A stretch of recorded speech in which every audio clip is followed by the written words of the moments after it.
Amigos, quiero que por un momento cerréis los ojos y os imaginéis algo diferente, que sois rusos. Sí, rusos, ciudadanos de la Federación Rusa. Imaginad que vivís tranquilamente en alguna ciudad alejada del estruendo de las bombas, lejos del frente con Ucrania. Quizás en la majestuosa San Petersburgo, en la histórica Kazán o, por qué no, en la mismísima Moscú. Todo parece normal, tu vida sigue su curso hasta que un día de repente alguien te mira a los ojos y te lanza una pregunta directa. ¿Qué piensas de Vladimir Putin y de su guerra? Seguro que en ese instante la mayoría de vosotros tendríais la respuesta clara. Condenaríais la guerra y a Putin le daríais un suspenso tan grande que no cabría ni en la mismísima Plaza Roja, ¿me equivoco? Pues amigos, la mayoría de los rusos no piensan así, ni condenan la guerra ni rechazan tampoco a su presidente. Y no importa si hablamos de encuestas oficiales o de estudios extraoficiales, porque la realidad no cambia demasiado.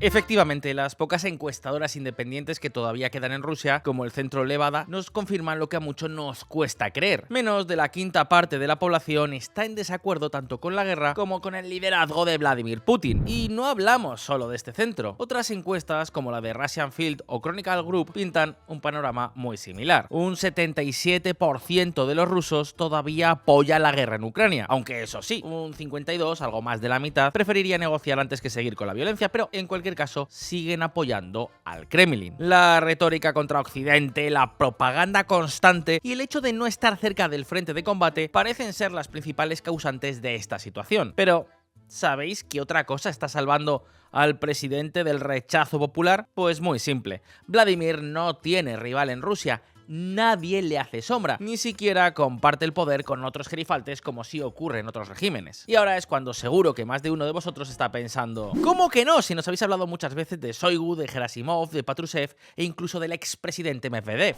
Y sí, es cierto, todos estos tipos tienen mucho peso y mucha influencia en la Rusia de Putin. Pero no nos engañemos, todos ellos son meros títeres. Esa es simple y llanamente la realidad. La Rusia moderna es una Rusia hecha a la medida de su presidente, Vladimir Putin. 23 años en el poder han permitido moldear una nación a su imagen y semejanza. Como si se tratara de un antiguo zar, Putin ha construido una sociedad que si la trasplantáramos a la Edad Media no chirriaría demasiado. Una sociedad donde la relevancia y el poder de las personas emana directamente del todopoderoso líder, Vladimir Putin. En esta sociedad los oligarcas son los nuevos nobles del siglo XXI, los cortesanos que bailan al ritmo que marca el presidente. Luego tenemos al ejército y a las fuerzas de seguridad, que imponen con mano de hierro la voluntad de Putin. Y al final de la pirámide el pueblo, un pueblo que tristemente pinta muy poco. Amigos, Putin parece tenerlo todo atado y bien atado. Sin embargo, su régimen no ha estado libre de amenazas. La más reciente y la que seguro muchos recordaréis fue la del difunto líder del grupo Wagner, Yevgeny Prigozhin, que se quedó a 200 kilómetros de entrar con sus tropas en Moscú. В 3-4 раза больше, чем это в документах подается наверх. А то, что подается, это в 10 раз меньше, чем говорят по телевизору. ЧВК «Вагнер» хотели расформировать. Мы вышли 23 июня на марш справедливости. Como ya sabéis, en aquel momento Putin logró tomar el toro por los cuernos y consiguió parar el avance del grupo Wagner porque evitó que ningún alto cargo militar se uniera a esta arremetida. Y no solo eso, al final el todopoderoso líder también se cobró su venganza. El rebelde Yevgeny Prigozhin, quien osó desafiar su autoridad, encontró su destino volando por los aires en los cielos de Rusia. Sin embargo, a pesar de esta victoria, el motín del grupo Wagner dejó algo muy claro. El régimen de Putin no es intocable, y desde luego él tampoco lo es. De hecho, hay quienes aseguran que ha llegado a sufrir hasta 43 intentos de asesinatos, ni más ni menos. Sea como sea, la cuestión es que, como todos sabéis, en este momento la situación en la guerra de Ucrania parece ser algo así como un callejón sin salida, para los ucranianos y también para los rusos. Por eso hay quienes apuntan que la caída de Putin sería la solución perfecta a todos los problemas. Pero ¿es esto realmente así? ¿Cómo podría caer exactamente Putin? ¿Qué tendría que pasar para que su largo reinado llegue de una vez por todas a su fin? Pues amigos, estas son 3 preguntas importantes que vamos a responder en este vídeo. Te vamos a contar con pelos y señales cómo podría caer Vladimir Putin y también analizaremos si su caída podría suponer el fin de la guerra y del choque con Occidente. Pero antes de ir con ello, y ya que hablamos de crisis, grietas y amenazas, quiero preguntarte una cosa. ¿Vives en Latinoamérica y quieres invertir tu dinero en acciones, ETFs, dólares o renta fija, pero no sabes cómo? Hoy os presentamos a XTB, el broker online que te permite invertir sin comisiones desde Latinoamérica. Con XTB podrás invertir tanto en acciones como en ETFs y, como os digo, todo al 0% de comisión hasta llegar a $100.000 al mes. XTB tiene una ventaja especial respecto al resto de brokers, y es que la mayoría de entidades financieras suelen restringirse a Europa o Estados Unidos. Latinoamérica queda relegada, pero XTB está ahí. XTB quiere ser la clave para que miles de latinoamericanos puedan rentabilizar sus ahorros. Ahora bien, eso de invertir sin comisiones está muy bien, pero la pregunta es, ¿en qué invierto mi dinero? Pues los analistas de XTB Latam han preparado varios informes con diferentes opciones de inversión. El primer informe trata sobre las empresas de la próxima década, empresas que quieren revolucionar sectores como el farmacéutico, como es el caso de Novo Nordisk, una empresa especializada en tratar la diabetes, o por ejemplo Palantir, una compañía dedicada a la gestión y el análisis de datos complejos. Interesante, ¿verdad? Podéis descargar el informe completo en el QR que aparece en pantalla, en el link de la descripción o en el comentario fijado. Ahí aprenderéis por qué motivos los analistas de XTB consideran que estas empresas son grandes oportunidades de inversión. Y si te animas, por supuesto, puedes invertir en ellas en su plataforma desde Latinoamérica. Y recordad, toda inversión conlleva sus riesgos, así que siempre invertid con cabeza. Muchas gracias a XTB Latam por colaborar con VisualPolitik y ahora sí, continuemos con este vídeo. ¿El destrono del rey? Seguro que a muchos de vosotros os cuesta imaginaros una Rusia sin Vladimir Putin, y no es para menos, a nosotros también nos cuesta. Ha pasado ya tanto tiempo que Rusia parece casi un sinónimo directo de Putin, un presidente que ha convertido al país en su cortijo particular, en lo que técnicamente se conoce como una autocracia establecida, es decir, un país donde el líder tiene el monopolio absoluto del poder, donde todo lo que importa pasa por sus oídos y donde cada decisión parece salir de su puño y letra. Básicamente, un gran hermano en toda regla. Pero todo esto, amigos, ya lo sabéis. La cuestión en este caso es otra, y es que si algo nos enseña la historia es que en momentos de incertidumbre lo impensable a veces se hace realidad. Por eso en VisualPolitik nos hemos preguntado cómo podría darse ese escenario y quién podría pulsar el botón rojo y pasar a la acción. Y por eso la primera pregunta es, ¿quién creéis que estaría en mejores condiciones para sacar a Putin del poder? Seguro que muchos de vosotros lo tenéis muy claro. Sus círculos más cercanos, la élite escogida, es decir, esa oligarquía que parece tener tanto poder en las sombras. Pero, ¿qué podría motivar a los cortesanos a traicionar al mismísimo zar? Y lo más importante, ¿tienen lo necesario para hacerlo? Pues prestad mucha atención. Hace tan solo unos meses os contábamos en este canal cómo los oligarcas de Ucrania están sufriendo gigantescas pérdidas financieras por la invasión de Rusia. Han perdido miles de millones de dólares que muchos de ellos ya asumen que nunca jamás volverán a recuperar. Y por eso ahora la pregunta es, ¿cómo les está afectando la guerra a los oligarcas rusos? Pues bien, fijaos.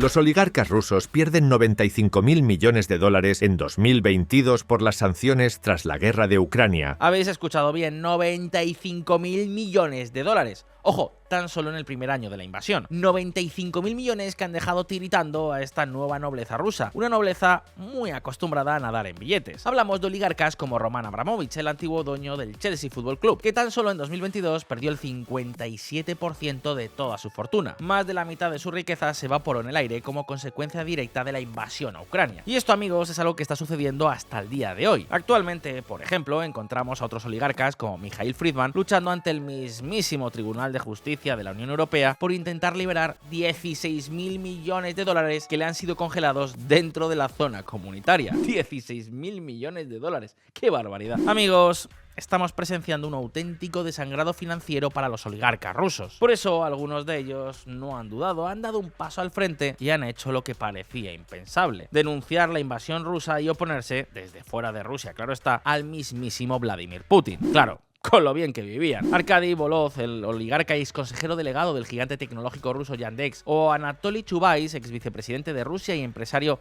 de 1001 negocios diferentes, son claros ejemplos. Pero sí, es verdad, esto es una excepción. La inmensa mayoría de los oligarcas del país siguen apoyando a Putin. Pero, ¿sabéis? Siendo realistas, me atrevo a pensar que a muchos les gustaría verle fuera del Kremlin. Claro que algunos también tienen miedo. Miedo de que las cosas cambien y pierdan su poder, su influencia y hasta sus fuentes de riqueza. A los pies del líder Vladimir, los oligarcas rusos han cosechado sus inmensas fortunas y precisamente por eso la mayoría no quieren jugarse ese estatus por nada del mundo. Mientras el presidente Putin tenga el poder, ya ha dejado muy claro que es él quien coloca y quita a los oligarcas a su pleno antojo. Por ejemplo, nada más llegar al poder en el año 2000, Putin le otorgó la dirección de Rospirtprom, una nueva empresa estatal con el monopolio de la producción de licores en todo el país, a su mejor amigo Arkady Rotenberg, quien luego se beneficiaría de cientos de contratos estatales con su propio banco, SMP Bank. Por supuesto, ningún oligarca tiene el puesto asegurado. Tras 30 años al frente del gigante petrolero Lukoil, Bagil Alekperov fue destituido y sustituido por Vadim Vorobyov, un tipo cercano al Kremlin. Así funciona la autocracia de Putin, el poder fluye directamente de él, y cualquier oligarca que se desvíe de la línea marcada puede ser removido sin pestañear. Hoy puede estar en la cima, pero mañana caer de repente en el abismo. ¿Y sabéis qué? Putin ha querido enviar un mensaje claro, una advertencia a todos esos navegantes que podrían estar considerando desafiar su autoridad. Un aviso directo a los posibles traidores dentro de esta nueva nobleza rusa. De esta forma, a finales de 2023, el presidente dejó claro que iría contra aquellos oligarcas cuyas empresas privadas fueran vistas por el Kremlin como un estorbo o, peor aún, un peligro para su gobierno. Y para demostrarlo, Putin no perdió el tiempo. A finales también del pasado año confiscó el 94,2% de las acciones de Metrafax Chemicals, una empresa privatizada en 1992. Un movimiento que fue considerado como toda una advertencia. Y amigos, esto en sí mismo es otro problema para los oligarcas. La guerra ha hecho que el Kremlin le dé mucho más peso al Estado que a sus colegas, lo que por supuesto es malo para ellos, porque reduce su influencia y su campo de juego.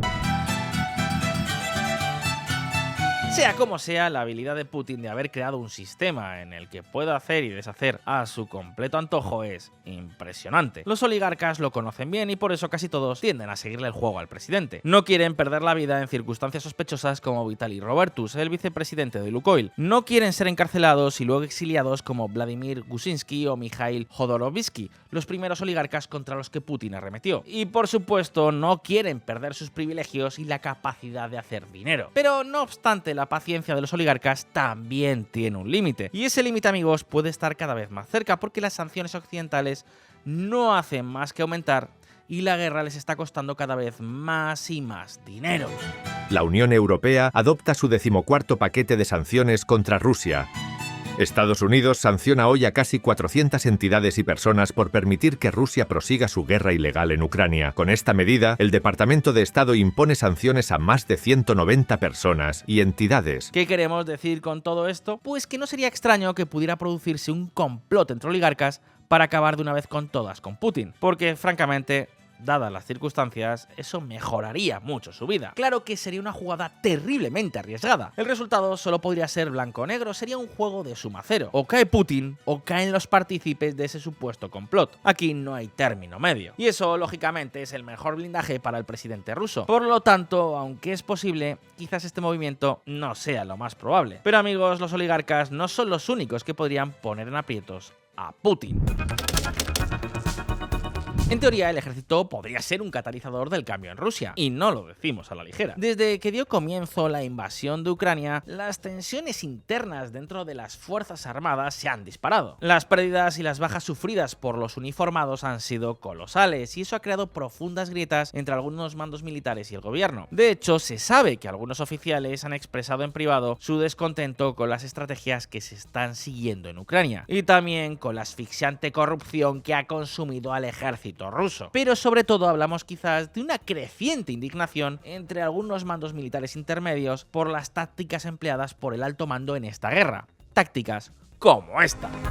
Motocicletas y caos en el este de Ucrania. En la última táctica para asaltar trincheras, los rusos utilizan motocicletas y vehículos todoterreno para atravesar espacios abiertos a gran velocidad, a menudo en medio de una lluvia de disparos. Aquí en VisualPolitik ya os hemos contado como una de las últimas tácticas de guerra que están siguiendo los rusos es intentar descubrir las posiciones ucranianas llevando a cabo asaltos al frente con pelotones que se mueven en motocicletas y que actúan como si fuera una diana. Los ucranianos les ven, les disparan y luego la artillería y los los drones rusos hacen su trabajo. El problema es que las bajas son brutales. La mayor parte de los integrantes de estos pelotones nunca regresa con vida. Son enviados a una misión que roza el suicidio. Pero amigos, al alto mando ruso eso le da absolutamente igual. Por supuesto, esto está alimentando un creciente descontento dentro de la tropa y de los cuarteles. Un descontento que, de no cambiar las cosas en Ucrania, podría tarde o temprano provocar algún tipo de sublevación. Ahora bien, ¿es esto realmente probable?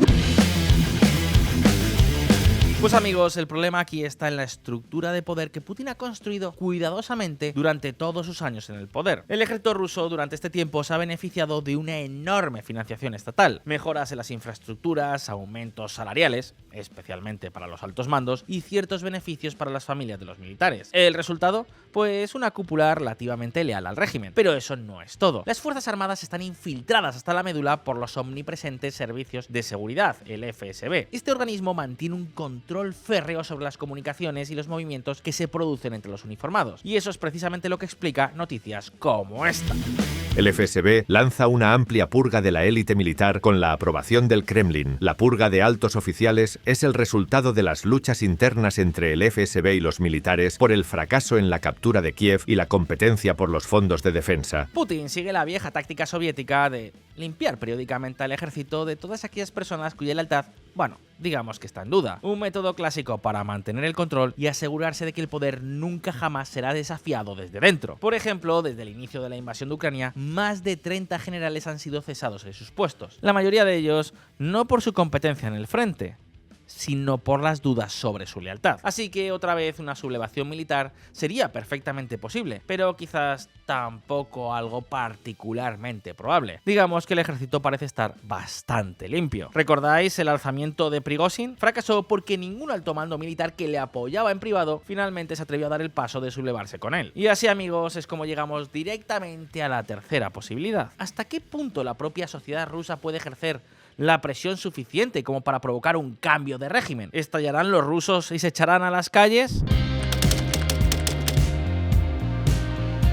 A raíz de la invasión de Ucrania y las sanciones impuestas por Occidente, hay una parte de la población rusa que ha sido especialmente afectada en su día a día, la clase media urbana. Este segmento de la sociedad ha visto cómo su acceso al mundo exterior se ha reducido drásticamente. Gobiernos y universidades de todo el mundo han cancelado miles de proyectos científicos y académicos, limitando muchas oportunidades de colaboración. Servicios que formaban parte de su vida diaria, como Facebook, Netflix o Zoom, ya no están disponibles. Han perdido la posibilidad de actualizar sus dispositivos electrónicos, de acceder a servicios financieros internacionales y hasta de obtener visados para viajar a Europa o a Estados Unidos. Y por supuesto, muchos pequeños empresarios han perdido grandes negocios. Esta repentina desconexión, por supuesto, ha hecho que su vida se vuelva mucho más difícil para la Rusia más cosmopolita. Porque, amigos, evidentemente las cosas no van bien. Por ejemplo, las búsquedas en internet de términos como quiebra, refinanciación de hipotecas y, ojo al dato, donación de riñones han subido como la espuma desde que dio comienzo la invasión. Y también se han disparado las búsquedas sobre depresión, ansiedad e incluso suicidio. En otras palabras, que el sueño ruso no es tan idílico como nos lo pintan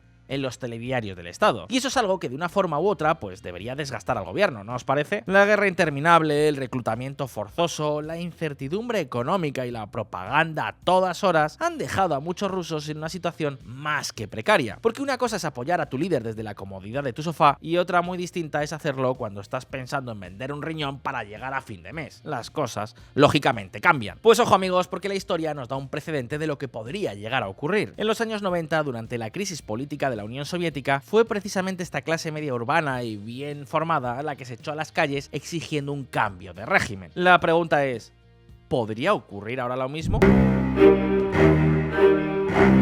Pues a primera vista, no sé, podría parecer que estamos viendo cómo ese escenario se cocina a fuego lento, y que si las condiciones se vuelven aún más duras y la frustración sigue creciendo, pues que sería fácil pensar que ese estallido social podría repetirse. Sin embargo, queridos amigos de VisualPolitik, a diferencia de Gorbachev, que toleró el activismo político, Putin ha sido implacable en su control del poder. No solo ha neutralizado a figuras de la oposición como Alexei Navalny, sino que también ha implementado leyes draconianas que criminalizan cualquier forma de protesta o crítica abierta contra el gobierno. Las pocas manifestaciones que se han producido han sido rápidamente sofocadas por las fuerzas de seguridad. Y luego las multas exorbitantes, las detenciones arbitrarias y una intensa propaganda estatal han disuadido a muchos rusos de expresar públicamente su descontento. Además, el control control de los medios de comunicación y la censura garantizan que solo la versión oficial del Kremlin llega a la mayoría de los hogares rusos. Y podéis creerme que esto es algo en lo que el gobierno ha puesto mucho empeño. Rusia prohíbe el acceso a decenas de medios de comunicación europeos, entre ellos la agencia EFE. Y luego también hay otro problema, y es que la oposición se concentra en las grandes ciudades que solo representan una cuarta parte de la población. Las otras tres Rusias, las ciudades industriales pobres, las zonas rurales en declive y las regiones multiétnicas, dependen fuertemente del Estado para su sustento, y todavía ven a Putin como un defensor de los valores tradicionales y la seguridad nacional. Así que todo apunta a que mientras Putin pueda mantener el flujo de subsidios y beneficios a estas regiones, su base de apoyo permanecerá más o menos intacta. Lo siento, pero es difícil que veamos un levantamiento popular. Cuesta decirlo, pero esta no es solo la guerra de Putin. Esta es la guerra de Rusia. Pero es que además nada nos asegura que la caída de Putin nos llevará a un mundo mejor. ¿Que por qué digo esto? Pues atentos. ¿Y después de Putin, qué? La caída de Putin puede parecer ciencia ficción, sin embargo la historia, amigos, nos dice que no es algo tan descabellado. Pero ¿sería una buena noticia? Quizás sí, pero puede también que no. Y amigos, esto es lo que genera también bastante incertidumbre y bastante miedo. Como habéis visto, ni los oligarcas, ni el ejército, ni la propia sociedad chocan frontalmente con lo que representa Putin. La mayoría de ellos quieren ver una Rusia fuerte, respetada, tradicional y con mucho poder. Por eso apoyan la guerra. Si tienen dudas o están enfadados, no es porque les moleste el bombardeo de las ciudades ucranianas, sino porque básicamente consideran que las cosas no se están haciendo bien. ¿Y qué queremos decir con esto? Pues que hay miedo de que un cambio de cromos nos deje aún peor. De esta forma, en la mente de algunos analistas occidentales resuenan nombres como el de Nikolai Patrushev, el secretario del Consejo de Seguridad de Vladimir Putin. Patrushev no solo es uno de los altos cargos más cercanos a Vladimir Putin, sino también uno de los halcones del Kremlin, es decir, que forma parte del ala más dura del régimen. Por eso, muchos temen que ante la llegada de un perfil como el de Patrushev al poder, la guerra se podría extender incluso a territorio OTAN. Y no solo eso, sino que Rusia podría comenzar también a emplear armas nucleares tácticas o armas biológicas o químicas en el frente de batalla, porque sirvieran o no de algo, sí que supondrían un enorme golpe de efecto. Y amigos, Patrushev fue el primero en dar el primer aviso a Occidente. Fijaos. Un funcionario ruso advierte del creciente riesgo de uso de armas nucleares, químicas y biológicas. El secretario del Consejo de Seguridad, Nikolai Patrushev, atribuye la creciente desestabilización mundial a los intentos de Occidente de preservar su dominio. Por supuesto, un tipo como este podría ser malo para todos, para los oligarcas, para los militares y también para los propios rusos de a pie. Pero si se produce una transición desordenada, nunca sabes qué te vas a encontrar por el camino. Sin embargo, eso sí, otros analistas son mucho más esperanzadores. Si Putin cae, el régimen se caerá con él. Las estructuras de poder, los incentivos, el clientelismo, todo, absolutamente todo se vendrá abajo como un castillo de naipes. Entonces aparecerán nuevos líderes y una mayoría social pidiendo un cambio drástico y le echarán las culpas de todo al viejo presidente. ¿Puede ocurrir? Pues sí. De hecho, la historia nos dice que este escenario no solo es bastante habitual cuando caen las dictaduras, sino quizás el más probable. Ejemplos con diferentes grados de intensidad los tenemos a montones, desde la propia dictadura soviética a las dictaduras militares de Argentina o, sin ir más lejos, el régimen franquista en España. Sea como sea, lo más probable, como hemos visto, es que por ahora Putin siga en el poder. ¿Por qué? Pues por el intenso control que tiene sobre los oligarcas, sobre el ejército y sobre la propia sociedad. Pero por supuesto, quién sabe, todo puede ocurrir. Sea como sea, llegados hasta aquí, ahora la pregunta es para ti. ¿Creéis que Putin sobrevivirá al cargo incluso aunque no consiga ganar la guerra en Ucrania? Déjanos como siempre tu impresión en los comentarios, sin duda la sección más caliente del canal. Y si este vídeo os ha resultado interesante, no olvidéis darle a like y suscribiros a VisualPolitik si es que aún no lo habéis hecho. Ah, e importante, si estáis en América Latina, echad un vistazo a nuestros amigos de XTV. Muchas gracias por estar ahí, un saludo y hasta la próxima.